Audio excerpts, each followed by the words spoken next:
Have you ever found और met a person जो कि ना तो बहुत ही ज्यादा स्मार्ट होता है, ना बहुत ही ज्यादा इंटेलिजेंट होता है, ना बहुत ही ज्यादा गुड लुकिंग होता है, but still he is more respected than everybody else. मतलब उसकी रिस्पेक्ट बाकियों से काफी ज्यादा होती है। वो जिस भी रूम में जाता है, उस रूम में प्रेजेंट जितने भी लोग होते हैं, उनकी नजरों में उस बंदे के लिए रिस्पेक्ट शो हो जाती है।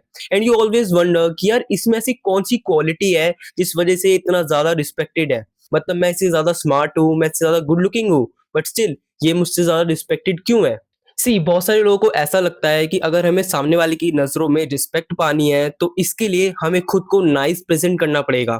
इसका एक पॉइंट तो सही है कि एक जो जेन्युइन काइंडनेस होती है कि तुम मदद करने की भावना रखो, वो तो तुम्हें शो करनी ही चाहिए। बट इसका जो दूसरा पॉइंट है कि तुम सामने वाले की नजरों में अच्छा बनने के लिए उसकी कोई भी रिक्वेस्ट मान लेते हो, कोई भी बात वो बोले हाँ बोल देते हो, चाहे उसके लिए तुम्हें अपना कितना ही टाइम सेक्रीफाइस करना पड़े, खुद को कितना ज्यादा स्ट्रेस देना पड़े, वो चीज तुम नहीं देखते। तो ये चीज तुम्हारी रिस्पेक्ट लूज करती है, ना कि गेन करती है। सामने वाले को ऐसा लगता है कि यार इसके पास तो वेला टाइम है, ये मतलब कोई भी रिक्वेस्ट बोलो इसे तुरंत हाँ बोल देता है। और इसका अपोजिट, जब तुम ना बोलते हो तो इससे सामने वाले को ये रियलाइज होता है कि तुम अपनी बाउंड्रीज की रिस्पेक्ट करते हो, तुम अपने टाइम की रिस्पेक्ट करते हो, तुम्हें पता है कि तुम्हें किस काम को इंपॉर्टेंट टाइम देना है। अगर तुम्हारे पास टाइम होगा तो ही तुम उस चीज को हाँ बोल रहे हो, वरना तुम टाइम बचा रहे हो अपने इंपॉर्टेंट काम के लिए। तो तुम्हारी जो अपने काम के प्रति रिस्पेक्ट होती है, वो चीज सामने वाला बंदा रियलाइज करता है एंड वो भी तुम्हारी रिस्पेक्ट करता है। इसलिए बिना सोचे समझे हाँ मत बोलो। ये देखो कि तुम्हारा काम उस चीज को अलाउ कर रहा है या नहीं कर रहा है, एंड देन हाँ या ना बोलो। जब तुम ना बोलोगे तो ये चीज ज्यादा रिस्पेक्ट दिलवाएगी। अगर पर्टिकुलरली रिस्पेक्ट की बात करें तो respect is highly associated with being powerful. मतलब तुम जितना ज्यादा पावरफुल होगे, तुम्हारी रिस्पेक्ट उतनी ज्यादा होगी।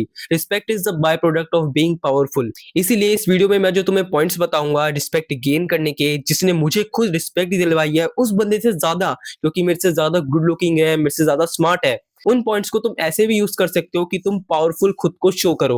तो वो पॉइंट्स तुम पावरफुल शो करने के लिए एंड रिस्पेक्ट पाने के लिए, दोनों के लिए यूज कर सकते हो।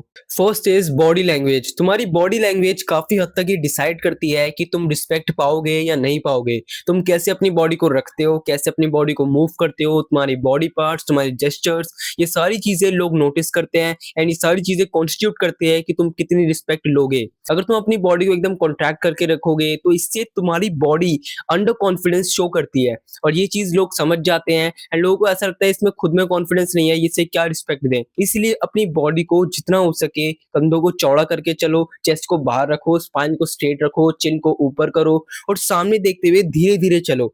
इससे तुम्हारी बॉडी लैंग्वेज कॉन्फिडेंस शो करती है, और जब तुम खुद को कॉन्फिडेंट मानोगे तो लोग तुम्हारी रिस्पेक्ट करते हैं। अपनी बॉडी को इंटेंशनली एक्सपैंड करके भी रखना चाहिए। इससे ओपननेस जो होती है कि yes you are open, anyone can approach you, ये सारी चीजें तुम्हारी कॉन्फिडेंस को शो करती है एंड तुम्हारी रिस्पेक्ट लोगों की नजरों में दिलवाती है। इसके एग्जांपल के लिए, जिस बंदे को तुम रिस्पेक्टेड मानते हो उसकी बॉडी लैंग्वेज ऑब्जर्व करना and you will realise everything. Second is eye contact. Eye contact का बिगेस्ट एग्जांपल है पीकी ब्लाइंडर्स के थॉमस शेल्बी। मतलब उस बंदे का आई कांटेक्ट देखकर कोई ऐसा बंदा नहीं है जो उसकी रिस्पेक्ट ना करे, और वही सेम चीज तुम्हें करनी है। जब भी तुम किससे बात करो तो हमेशा आई कांटेक्ट मेंटेन करके बात करो। अगर आई कांटेक्ट मेंटेन नहीं कर पा रहे तो फोरहेड पर देखो, इससे ऐसा रहेगा तुम आंखों में देख रहे हो। और उसके बाद हमेशा 4 से 5 सेकंड के बाद अपना आई कांटेक्ट शिफ्ट कर लो किसी और चीज पर, उसके बाद दोबारा सब्जेक्ट पर आ जाओ। इससे तुम और भी ज्यादा कॉन्फिडेंट लगोगे। आई कांटेक्ट से ये शो होता है कि तुम इंटरनली कितने ज्यादा काम हो, तुम्हारा अपने इमोशंस पर कितना ज्यादा कंट्रोल है, तुम मेंटली कितना ज्यादा स्टेबल हो, तुम्हारी मेंटल क्लियरिटी, ये सारी चीजें तुम्हारी आई कांटेक्ट में शो होती है। तुम्हारी बॉडी की स्टिलनेस, माइंड की स्टिलनेस, एक स्टेबल माइंड शो होता है, और ये सारी चीजें लोग नोटिस करते हैं। और एक स्टेबल एंड काम माइंड आज के टाइम पे बहुत ही ज्यादा रेयर है, जिसे हर कोई रिस्पेक्ट करता है। Third is talk calmly and slowly. लोग अगर तुम तेज तेज बोलोगे, मतलब रशली बोलोगे, तो इससे ऐसा लगता है कि तुम अपनी बात पर बिलीव नहीं करते, तुम्हारा कॉन्फिडेंस नहीं है बात में, और इससे ऐसा लगता है कि तुम नर्वस हो उस बात को बोलते वक्त। इसलिए जब भी तुम बात करो, बोलो तो हमेशा धीरे धीरे बोलो। इससे ऐसा लगता है कि तुम्हारी बात में तुम्हारी क्लैरिटी है, तुम अपनी बात को डीपली समझते हो एंड उसे समझा भी रहे हो सही तरीके से। इसमें इंपॉर्टेंट चीज ये होती है कि तुम सही पॉइंट पर साइलेंस मेंटेन करो। अगर तुम साइलेंस मेंटेन नहीं करोगे तो भी ऐसा लगता है कि तुम बात को सही तरीके से नहीं परसीव कर पाए।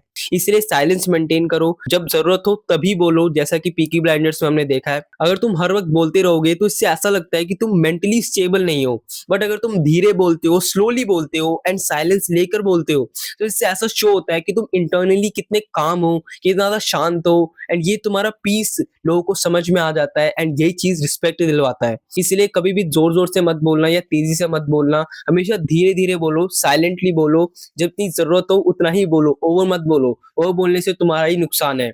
ये सारी चीज़ें करो एंड सारी चीज़ें मिलके तुम्हारी बात में इफ़ेक्ट डालती हैं एंड रिस्पेक्ट दिलवाती हैं। इस वीडियो में मैंने जो पॉइंट्स बताए हैं, उन्हें सही तरीके से यूज़ करो and you will definitely gain respect. मैंने भी गेन करी है, इसलिए मैं तुम्हें बता रहा हूँ एंड तुम भी रिस्पेक्ट गेन करोगे। अगर वीडियो अच्छा लगा हो तो वीडियो को लाइक कर देना एंड चैनल को सब्सक्राइब कर लेना। Thanks for watching.